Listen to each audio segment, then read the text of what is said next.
Allah Bapa di dalam sorga yang kami puji, kami agungkan dalam pribadi Yesus Kristus yang sudah menjadi Tuhan Juru Selamat hidup kami.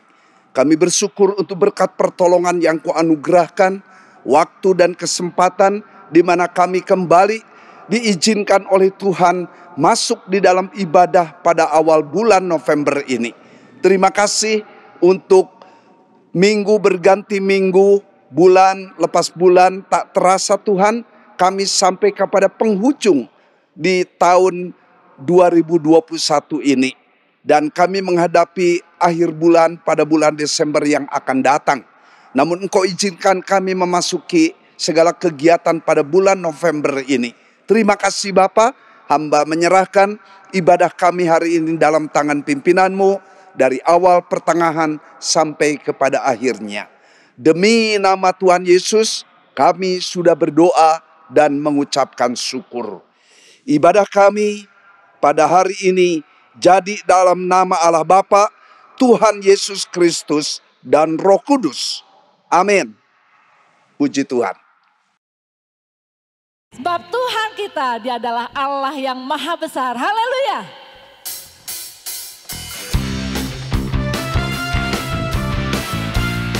Mari saya undang semua boleh bangkit berdiri. Kita bersorak meninggikan Dia. Sebab Tuhan, haleluya.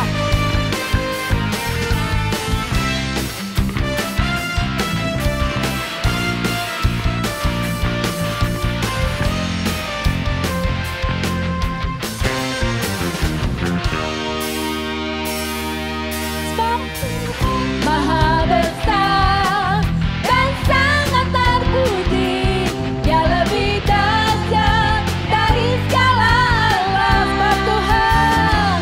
Sebab Tuhan maha besar dan sangat terpuji, kuasanya dahsyat menghancurkan musuh. Sebab Tuhan maha besar dan sangat terpuji, Dia lebih dahsyat dari segala alam. Sebab Tuhan maha besar dan sangat terpuji, kuasanya dahsyat menghancurkan musuh. Haleluya. Kita mau meninggikan Dia, Allah kita yang luar biasa.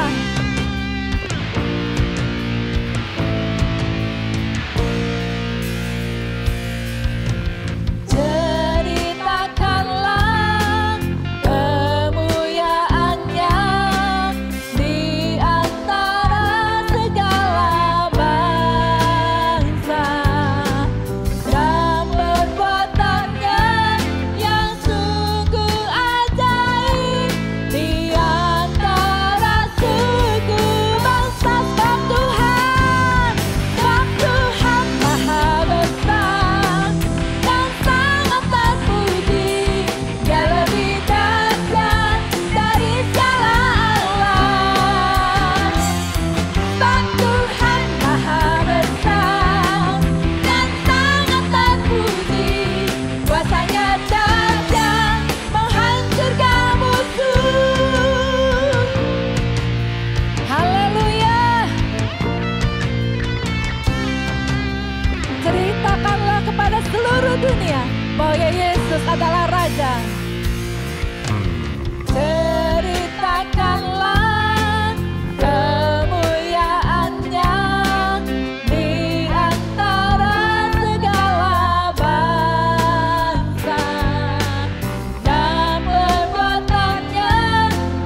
Silakan duduk Bapak Ibu Saudara.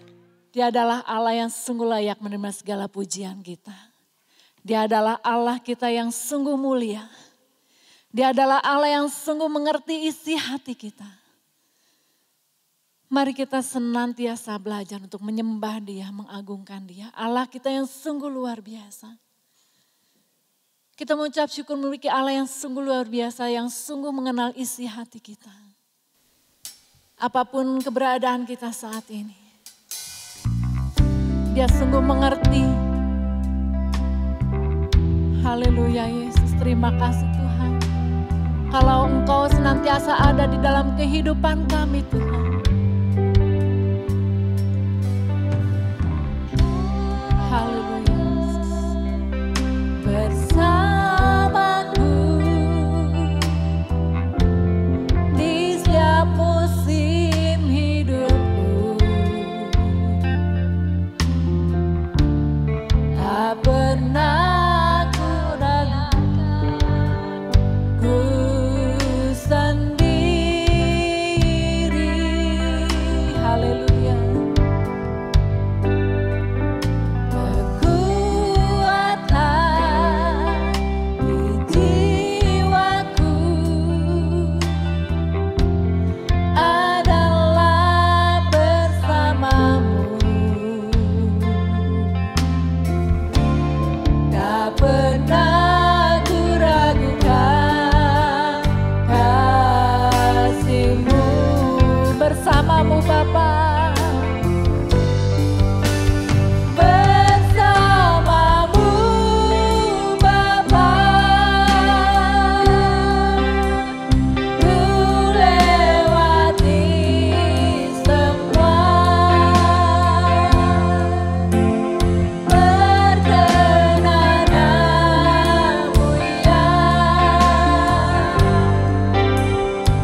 Mari kita berdoa untuk pemberitaan kebenaran firman Allah.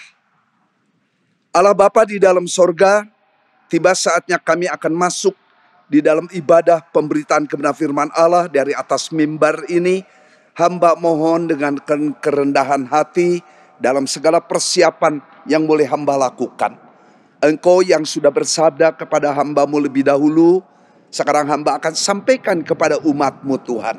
Hamba menyerahkan di dalam tangan pimpinan-Mu, supaya baik yang menyampaikan maupun yang akan menerima, baik yang berkata-kata maupun yang akan mendengarkan, kami mohon diurapi, diberkati oleh Tuhan, supaya kami juga menjadi pelaku-pelaku firman Allah dalam kehidupan praktis kami tiap-tiap hari. Nama Tuhan Yesus tidak dipermalukan, melainkan justru dipermuliakan. Demi nama Tuhan Yesus kami sudah berdoa dan mengucapkan syukur. Amin. Mari kita membuka Alkitab kita untuk melihat dasar yang menjadi perenungan kita hari ini. Terambil dari Yakobus 1 ayat yang keempat. Yakobus 1 ayat yang keempat. Katakan demikian. Dan biarkanlah ketekunan itu memperoleh buah yang matang, supaya kamu menjadi sempurna dan utuh dan tak kekurangan suatu apapun. Sekali lagi. Dan biarkanlah ketekunan itu memperoleh buah yang matang, supaya kamu menjadi sempurna dan utuh dan tak kekurangan suatu apapun. Amin. Demikianlah surat Yakobus 1 ayat yang keempat, yang saya melihat di dalam banyak artikel dikatakan bahwa siapa pribadi yang menulis surat ini, yaitu surat Yakobus maksudnya. Banyak para penafsir hamba-hamba Tuhan yang mengatakan bahwa dia adalah adik dari Yesus Kristus secara manusia. Dia adalah hasil dari pernikahan antara Yusuf dan Maria. Karena dikatakan Yesus adalah anak sulung. Walaupun Yusuf itu sebenarnya adalah bapak angkat. Ya. Nah, Maria yang tahu betul bagaimana proses Yesus ada di dalam kandungan, kemudian tiba saatnya Maria melahirkan. Sampailah kita kepada kisah tentang Natal, ya. Nah, apa yang menjadi target atau goal di dalam apa yang saya mau sampaikan di dalam ibadah pada awal bulan November ini? Yaitu berbicara soal keutuhan. Keutuhan dalam hal apa maksudnya? Utuh artinya lengkap, tidak cedera. Utuh artinya ada kesatuan di dalamnya. Namun di dalam hal tekanan atau pemakaian itu mungkin berbeda, ya. Yaitu ini yang menjadi pokok pembahasan yang mau saya sampaikan. Poin yang pertama dikatakan di sini bahwa keluarga Yakobus atau keluarga Yesus atau keluarga Yusuf dan Maria ini adalah keluarga yang tidak kaya raya secara materi. Mereka adalah keluarga sederhana dan dikatakan bahwa Yesus itu adalah anak sulung. Dikatakan di dalam Matius 13 ayat yang ke-55, apa di sana dikatakan? Yakobus pasal yang ke-13, Matius 13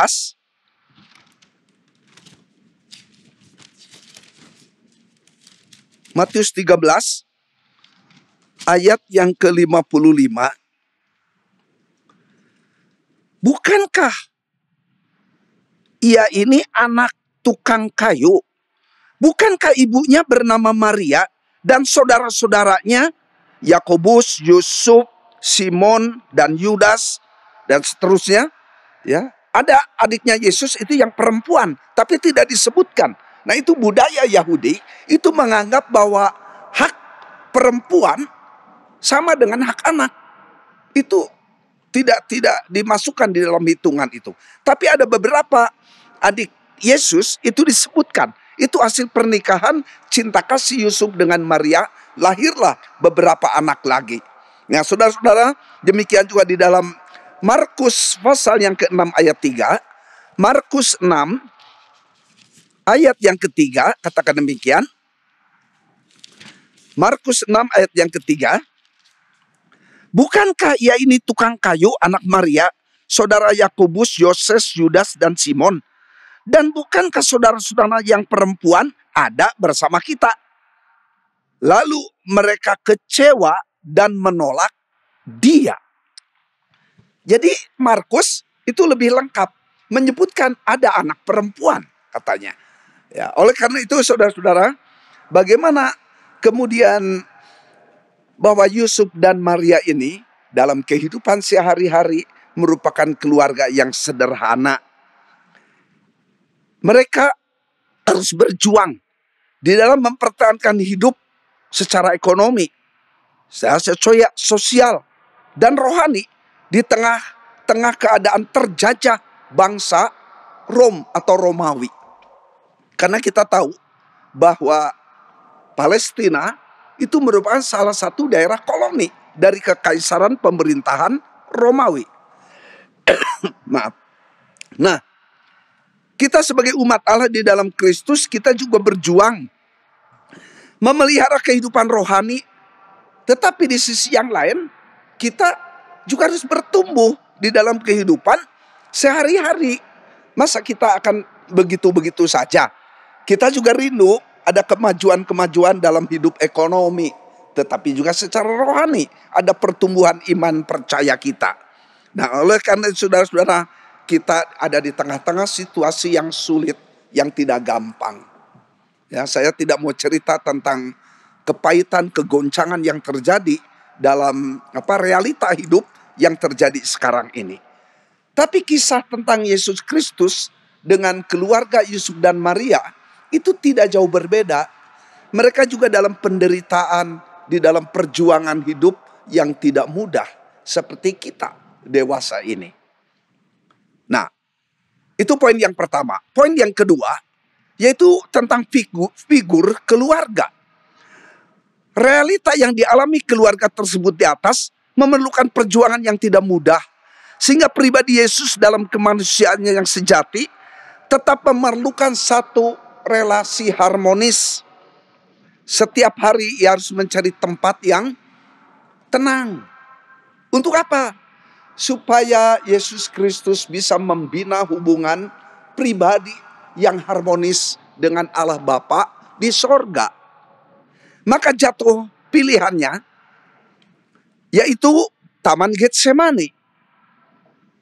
Taman Getsemani, saya melihat itu memang unik ini taman. Sekarang di dekat taman itu berdiri satu gereja ortodoks cukup besar. Ya, saya sempat ngobrol dengan pemelihara gereja itu, seorang Romo. Ya, karena itu dari gereja ortodoks. Begitu ramah, begitu baik, dengan janggut yang begitu panjang, yang sudah memutih kumis janggutnya. Tapi ia quite polite, ya. Dia begitu ramah, sopan. Tiap pertanyaan apapun dijawab dengan penuh semangat. Mukanya bercahaya, mukanya tenang, nyaman. Jadi saya juga nyaman di dalam berbicara dengan beliau. Saya mengucap syukur bahwa saya katakan hampir 2000 tahun yang lalu Taman Getsemani ini menjadi saksi mata bagaimana pribadi Yesus seringkali datang ke taman itu. Untuk apa? Berdoa di sana. Markus 1 ayat 35 bahwa dikatakan pagi-pagi benar waktu hari masih gelap ia pergi ke sana untuk berdoa. Nah, timbul pertanyaan, menghadapi dan mengalami realita dalam keluarga yang demikian, maka Yesus ditantang di sini untuk menjadi figur yang baik di dalam keluarga. Yesus mencari tempat yang tenang dan menemukan Taman Getsemani untuk dia berdoa di sana. Apakah memang dalam keluarga ini terjadi ketidaktenangan, adanya keributan? Ini pertanyaan-pertanyaan. Sehingga Yesus harus mencari tempat yang tenang. Ada kemungkinan bahwa adik-adik Yesus ini mungkin lincah ya, begitu aktif dalam keluarga. Sehingga mungkin juga seringkali Yesus terganggu ini dengan keadaan keluarga. Nah, menjadi kebahagiaan bila suami, istri, orang tua atau anak sebagai anggota gereja hidup di tengah-tengah keluarga yang non-Kristen, tapi bisa menjadi figur yang baik. Tapi saya seringkali dengar, dalam satu keluarga Kristen, suami atau istri yang tadinya bukan orang Kristen, tapi hanya dimenangkan menjadi orang percaya, menjadi keluarga Kristen. Tapi seringkali yang memenangkannya ini tidak memberikan contoh yang baik kepada suami atau istri yang sudah dimenangkan. Apa orang tua atau anak sebaliknya. Saya sedih waktu mendengar hal itu. Suami atau istri tidak menjadi figur yang baik, maka ia harus bertobat menurut saya. Ya. Jadi seperti main-main di dalam mengikut Yesus. Main-main menjadi orang Kristen. Tidak serius menjadi orang percaya yang sungguh-sungguh di dalam pribadi Yesus. Tapi mari kita belajar bahwa Yesus menjadi figur yang baik di dalam keluarga. Yesus bersuka cita pada waktu kemudian ia melihat Yusuf akhirnya mengetahui siapa pribadi Yesus sebenarnya. Kemudian adik-adik Yesus dimenangkan untuk kerajaan Allah. Wah, luar biasa nih. Di dalam perjanjian baru, khususnya di dalam Injil, dicatat berapa kejadian yang terjadi. Maka itu Maria menyimpan peristiwa itu di dalam hatinya. Tapi pada waktu kemudian Yesus dimuliakan, baru itu segala pertanyaan-pertanyaan, keanehan-keanehan, keunikan-keunikan yang dirasakan oleh Maria itu dijawab pada waktu Yesus dimuliakan oleh Allah Bapa. Ini dia. Saya pernah sampaikan dalam khotbah yang lalu bagaimana McLaury sebagai tim anggota pujian dari tim Billy Graham dalam namanya Gathering. Kalau saudara lihat di YouTube itu Gathering. McLaury ini orangnya lucu ya. Jadi seringkali dia membawakan kisah-kisah humor. Nah, di dalam hal kitab suci itu dibawakan oleh dia, itu banyak orang tertawa. Kemudian dikaitkan dengan sedikit mungkin politik di dalamnya. Banyak orang yang katakan, udah kamu jadi calon presiden kayaknya di Amerika. Diusung oleh partai politik Demokrat dengan Republik. Dia jawab senyum. Ya bukan itu kehendak Allah, kata saya menjadi politikus. McLaury kemudian diberikan hikmat oleh Tuhan sehingga muncul satu pujian yang pernah dinyanyikan oleh beberapa penyanyi gereja kita ini, yaitu judulnya Mary Did You Know. Mary Did You Know. Aduh, pujian yang begitu bagus. Saya mengucap syukur bahwa tim pujian di gereja kita ini mampu dan bisa membawakan pujian itu dengan bagus. Itu menjadi berkat untuk saya pribadi. Ya, McLaury dia menuliskan kalimat-kalimat, Maria, tidak tahukah kamu bahwa bayi yang ada di dalam kandunganmu sekali waktu akan membebaskan umat manusia dari dosa. Tidak tahukah engkau bahwa bayi di dalam kandunganmu sekali waktu akan memerintah di bumi, di dunia ini. Tidak tahukah kamu bahwa bayi yang di dalam kandunganmu itu sekali waktu akan menyelamatkan dosa umat manusia. Wah, saya bisa mendalami arti kata-kata rohaninya ini. Saya bersyukur untuk McLaury ini yang Tuhan pakai sedemikian rupa. Bapak, Ibu, Saudara, mari kita menjadi figur yang boleh menjadi berkat. Menjadi berkat saluran untuk keluarga di mana kita hadir. Saya mengucap syukur kepada Tuhan apabila kemudian Yakobus, salah satu adik dari Yesus ini, kemudian dia bertobat, terima Yesus sebagai Tuhan Juru Selamat pribadi, walaupun di dalam surat Yakobus tidak begitu banyak nama Yesus ditulis di sana.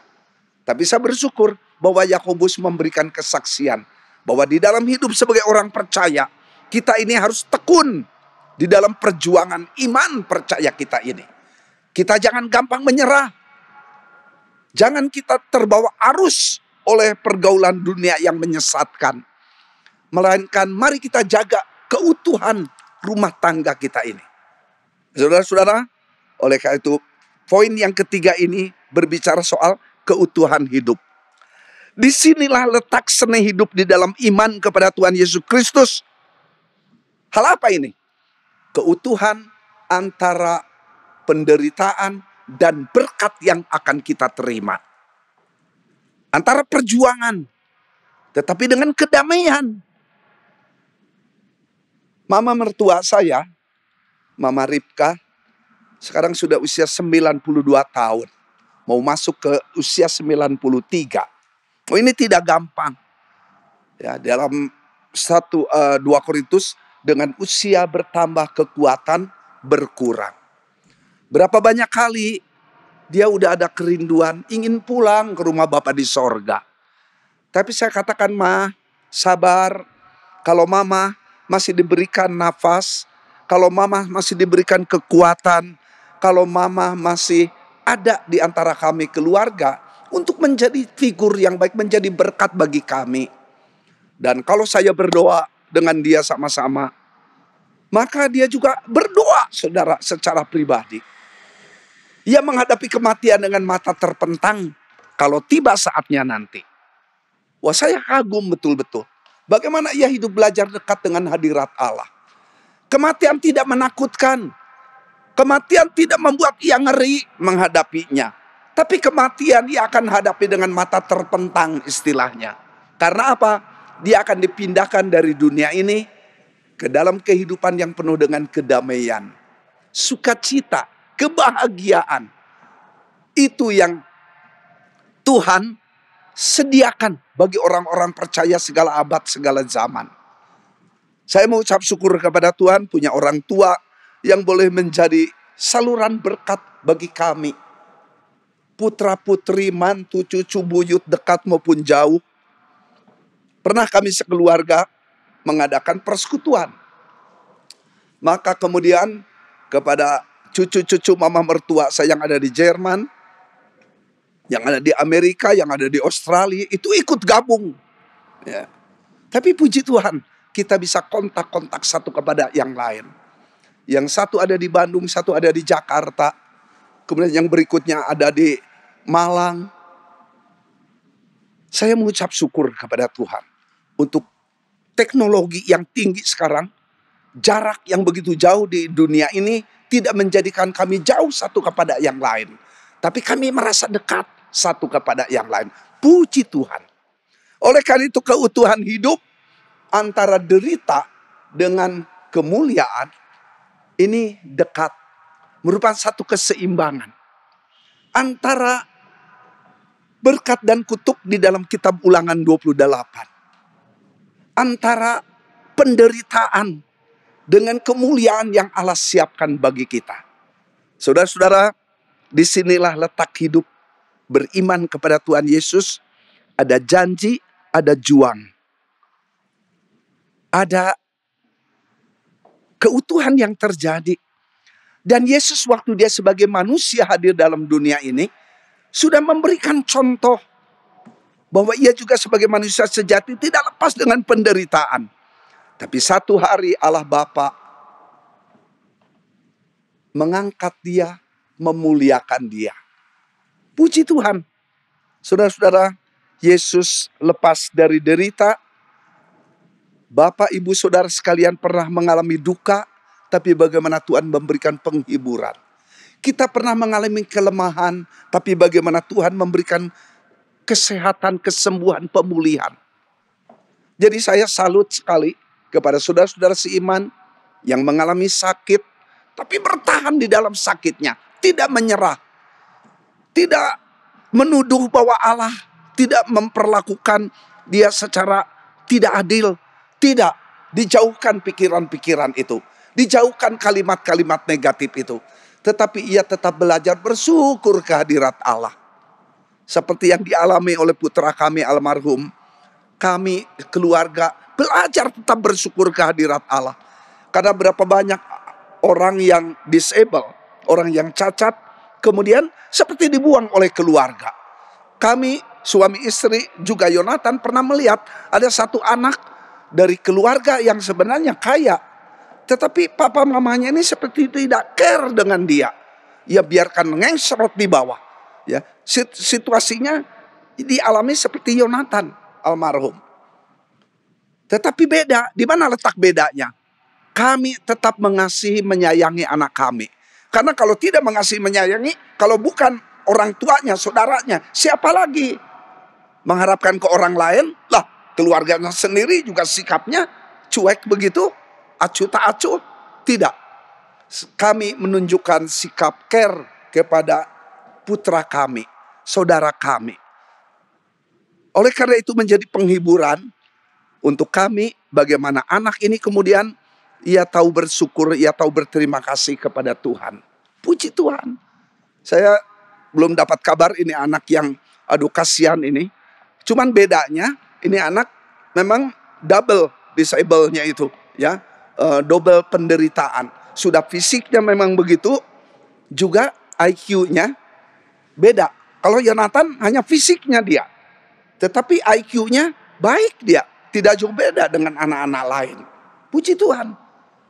Saudara-saudara, oleh karena itu saya salut kepada Bapak Ibu yang walaupun dalam kelemahan fisik, situasi ekonomi yang tergoncang, tapi tetap menjaga keutuhan keluarga, tetap menjaga keutuhan rumah tangga. Keutuhan iman percaya. Antara penderitaan dengan kemenangan yang Tuhan berikan. Antara sakit dengan kesehatan badan. Demikian juga perbedaan karakter dalam keluarga. Tapi tetap utuh ini keluarga dijaga. Yesus sebelum dimuliakan dia mengalami penderitaan yang tidak mudah. Ya akhirnya disalibkan. Itu klimaks sengsara yang ia alami. Tapi hari ketiga Yesus bangkit dari kematian. Puji Tuhan. Kepastian keselamatan yang saudara dan saya imani itu dibayar dengan harga yang mahal. Saudara-saudara yang dikasihi Tuhan Yesus, masuk kembali kepada surat Yakobus. Kita di dalam perjuangan ini memerlukan ketekunan betul-betul. Ketekunan supaya kita tetap menjaga keutuhan. Jangan saudara terpincut dengan macam teologi. Kalau kita lebih banyak sengsara, maka kita semakin sempurna. Atau sebaliknya, apabila kita diberkati secara materi, kaya raya, hati-hati dengan teologi kemakmuran. Ini juga enggak betul. Tetapi kita mengucap syukur kalau ada keseimbangan keutuhan yang terjadi. Dan pada akhirnya Tuhan boleh memberikan kepada kita satu pertolongan tepat pada waktunya di dalam segala situasi kondisi apapun. Itulah sebabnya mengapa Yesus katakan engkau harus sempurna. Karena Bapa di sorga sempurna. Kita tidak mungkin menjadi Allah Bapa dengan segala kesempurnaan. Tapi yang Yesus maksudkan di sini sempurna sebagai manusia, sebagaimana mestinya utuh. Pengalaman hidup negatif maupun positif itu ada di dalam hidup kita ini. Saudara-saudara kasih Tuhan Yesus, mari keutuhan hidup artinya kelengkapan hasil dari ajaran pengalaman hidup, proses menuju kekekalan. Oleh karena itu pakailah waktu yang ada dengan serius, tidak main-main dalam hidup ini. Belajar, dengar-dengaran kepada perintah Allah. Dan sikap kita ini yang benar di hadapan Allah, Allah akan perhitungkan menjadi satu kebenaran. Satu hari Bapak, Ibu, Saudara dan saya akan pulang ke rumah Bapa di sorga. Maka kami rindu apabila Allah katakan, masuklah ke dalam kesukaan Tuhanmu. Hei hambaku yang setia. Saya rindu kali waktu juga mendapat sambutan dari Allah. Marilah masuk ke dalam kesukaan Tuhanmu. Hei hambaku yang setia. Amin. Puji Tuhan. Tuhan memberkati. Mari kita akan masuk di dalam sakramen perjamuan kudus. Kita berdoa. Bapa di dalam sorga, akhir dari pemberitaan firman Allah yang boleh hamba sampaikan tentang keutuhan di dalam iman percaya, dalam penderitaan, tapi ada berkat di balik semuanya itu. Demikian juga keutuhan di dalam rumah tangga, dalam keluarga, dalam gereja. Hamba menyerahkan semua dalam pemeliharaan tangan-Mu. Terima kasih Bapa untuk waktu dan kesempatan pada awal bulan November 2021 ini. Kami dihadapkan kepada meja perjamuan kudus, di mana di atasnya ada roti dan anggur yang melambangkan tubuh dan darah Tuhan Yesus yang pernah diberikan bagi kami dan darahnya tercurah di Bukit Golgota.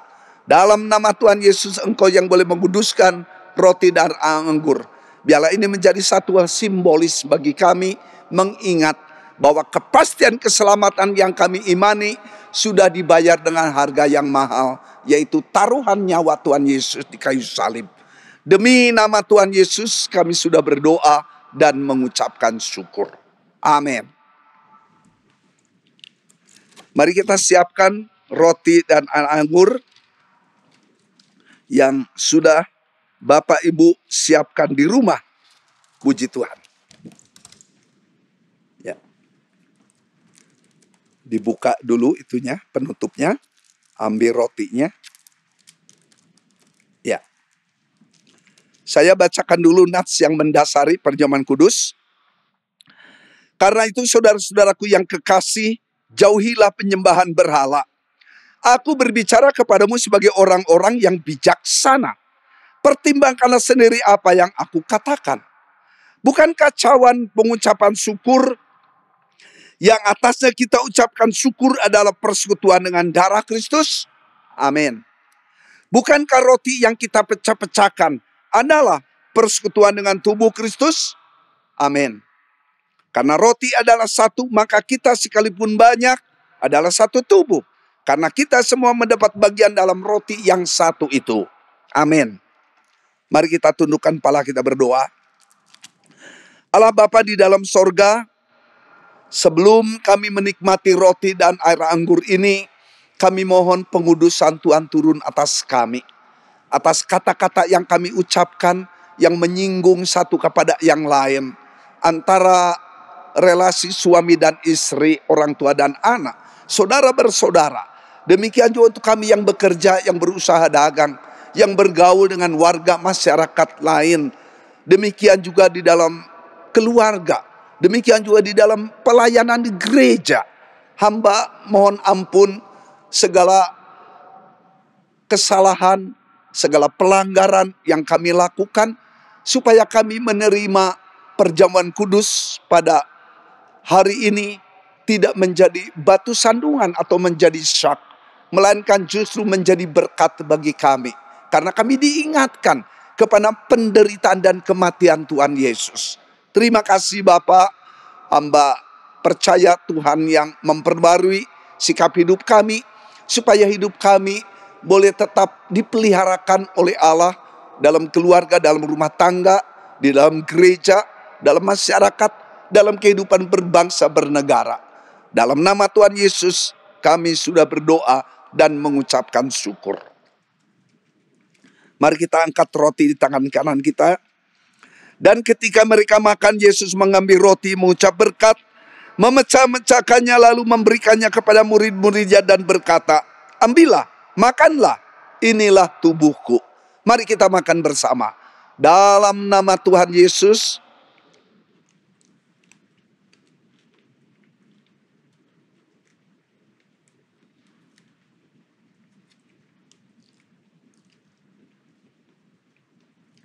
Puji Tuhan.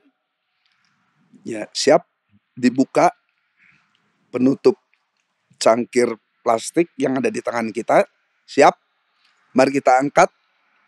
Sesudah itu ia mengambil cawan, mengucap syukur, lalu memberikannya kepada mereka dan berkata, minumlah kamu semua dari cawan ini, sebab inilah darahku, darah perjanjian yang ditumpahkan bagi banyak orang untuk pengampunan dosa. Mari kita minum bersama. Dalam nama Tuhan Yesus.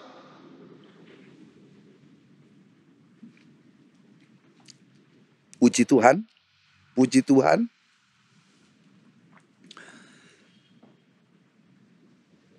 Terima kasih Tuhan untuk perjamuan kudus yang boleh kami nikmati bersama-sama. Ini boleh mengingatkan kepada kami sekalian untuk kami waspada di dalam kami menghadapi realita hidup yang ada di hadapan kami. Supaya kami tidak terbawa oleh arus dunia dengan segala godaan, dengan segala tantangan, segala kesulitan, penderitaan yang kami hadapi. Kata kami boleh tetap berpijak kepada kebenaran-kebenaran firman Allah. Dan itulah yang menjadi dasar penopang hidup kami. Terima kasih Bapa, kami menyerahkan seluruh hidup kami dalam pemeliharaan tangan Allah, langkah-langkah hidup kami ke depan. Kami tidak tahu apa yang akan terjadi dengan hidup pribadi kami, keluarga kami, masyarakat kami, bangsa dan negara kami. Namun Engkaulah yang menjadi pertolongan bagi kami. Kepadamulah jiwa kami tenang. Kepadamulah jiwa kami dapat kedamaian. Kepadamulah jiwa kami bergantung sepenuhnya di dalam segala aspek kehidupan yang kami perlukan. Terima kasih Bapa. Saat ini hamba tidak lupa berdoa untuk saudara-saudara kami yang dalam kelemahan tubuh, sakit apapun, tidak ada perkara mustahil bagi Allah. Hamba mohon dengan kerendahan hati, tangan-Mu boleh diulurkan, menjamah setiap tubuh yang lemah tak berdaya, baik yang ada di rumah-rumah mereka atau yang ada di rumah sakit atau di tempat yang lain. Hamba mohon belas kasihan-Mu turun atas mereka sekalian. Terima kasih Bapa. Hamba mohon jamahan tangan-Mu yang boleh menyembuhkan, memulihkan rasa sakit mereka, memberikan kekuatan iman percaya bahwa hidup kami dalam dunia ini hanya sementara. Hidup kami dalam dunia ini tidak lama. Oleh karena itu Tuhan, apabila kami kuat sampai sekarang itu karena anugerah-Mu lah semata. Bapa dalam sorga, saat ini hamba juga tidak lupa berdoa untuk anggota jemaat kami yang membutuhkan pekerjaan. Hamba mohon Engkaulah sumber berkat bagi kami yang mampu dan berkuasa membukakan jalan sehingga anggota jemaat-Mu boleh mendapatkan pekerjaan sesuai dengan ijazah, dengan pengalaman hidup, pengalaman pekerjaan. Demikian juga hamba menyerahkan untuk anak-anak kami yang sudah lulus, baik sekolah SMA, sederajat, yang akan masuk perguruan tinggi, yang sudah di perguruan tinggi. Biarlah mereka juga boleh naik tingkat di dalam tiap tentamen dalam ujian yang dihadapi. Mereka boleh lulus terus sampai mereka boleh menyelesaikan studinya S1. Masuk ke S2. Kalau mereka rindu untuk menjadi pengajar, menjadi dosen di perguruan tinggi. Terima kasih Bapak. Hamba menyerahkan untuk para orang tua yang harus menyediakan dana pendidikan bagi mereka.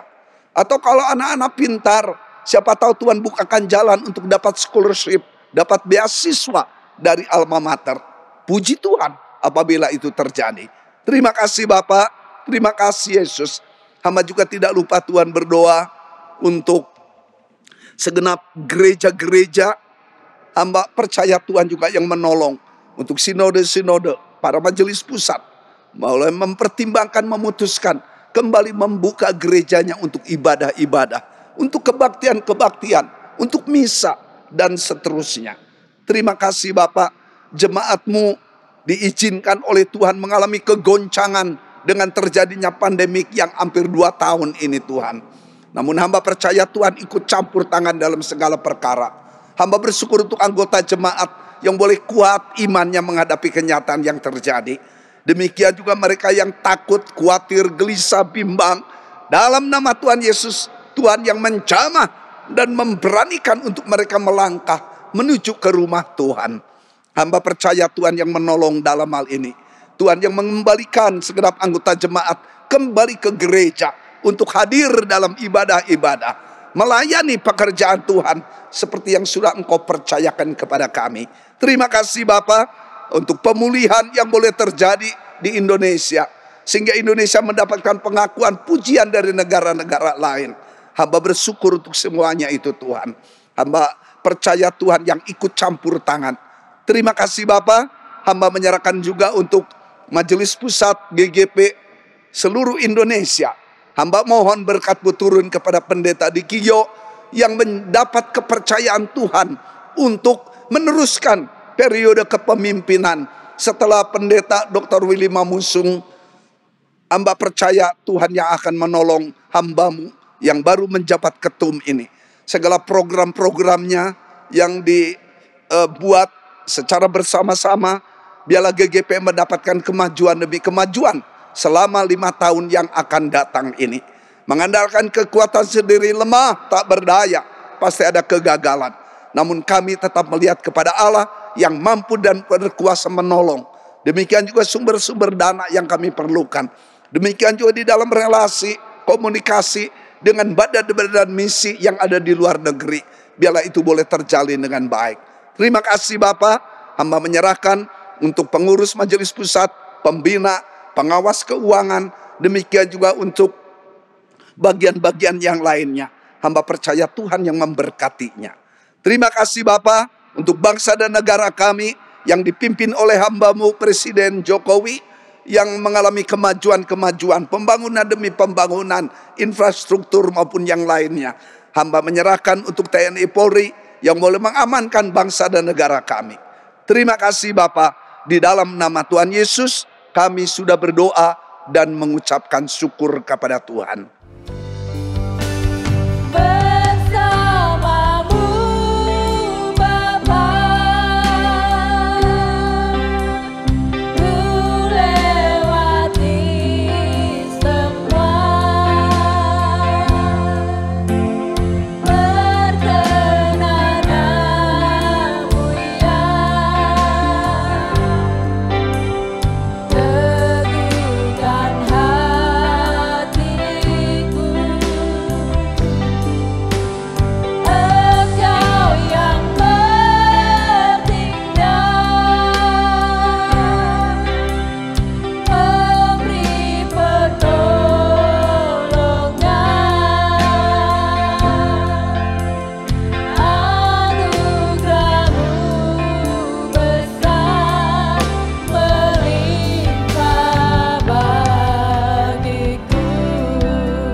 Kami ucap syukur memberi Engkau Tuhan.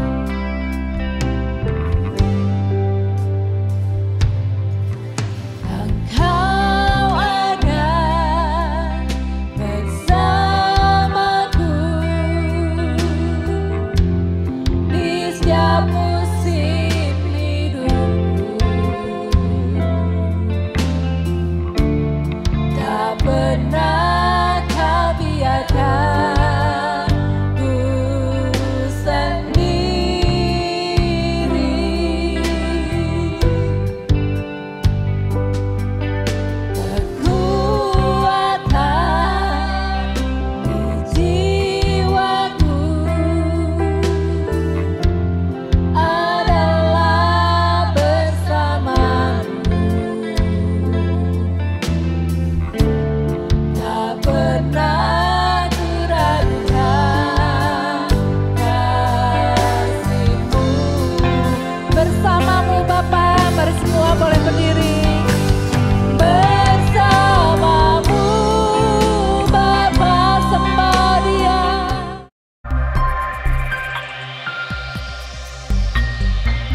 Terima kasih. Tuhan Yesus memberkati. Kasih dari Allah Bapa, anugerah dari Tuhan Yesus Kristus, persekutuan di dalam pribadi Roh Kudus, turun atas engkau sekalian yang dikasihi oleh Allah hari ini sampai Maranatha, kedatangan Tuhan Yesus yang kedua kali. Amin. Salam sehat, Tuhan memberkati. Amin.